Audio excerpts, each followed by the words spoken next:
విష్ణు రూపాయ నమశివాయ. అచ్చం లలితమ్మవారిలాగే కనిపించే అమ్మవారి స్వరూపం ఇంకొకటి ఉంది. ఏమిటో తెలుసా? శ్రీ రాజరాజేశ్వరి స్వరూపం. ఆ తల్లికి కూడా పాశం, అంకుశం, చెరకవిల్లు అన్నీ ఉంటాయి. దాదాపు రూపం ఒక్కటే ఉన్నా ఒక్కొక్క స్వరూపాన్ని ఆరాధించే సాధకుడికి ఒక్కొక్క ప్రయోజనం. రాజరాజేశ్వరి ఆరాధన ఏమిస్తుంది అంటే లలితా సహస్రనామంలో చెప్తారు, రాజపీఠ నివేశిత నిజాశ్రిత అని. అంటే మామూలు పదవుల్ని ఇవ్వగలదు, మోక్ష సామ్రాజ్యాన్ని ఇవ్వగలదు. ఆశ్రయించిన భక్తులు ఎంత కిందున్నా పైన తీసుకొచ్చి కూర్చోబెడుతుంది. అనామకుణ్ణి సైతం పై స్థాయిలో కూర్చోబెట్టి చక్రవర్తుల్నే వాళ్ళ కాళ్ళ దగ్గర ఉంచుతుంది. మీకు సంఘటన చెప్తా. తమిళనాడులో తిరుక్కడయూర్ అని ఒక ఊరుంది.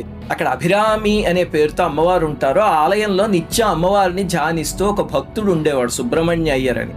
18వ శతాబ్దంలో ఒకసారి శరభోజి మహారాజు అమ్మవారి దర్శనం కోసం వచ్చినప్పుడు అందరూ లేచి నించున్నారు. ఈ భక్తుడు మాత్రం ధ్యానస్తుడయ్యి ఏం మాట్లాడలేదు, లేవ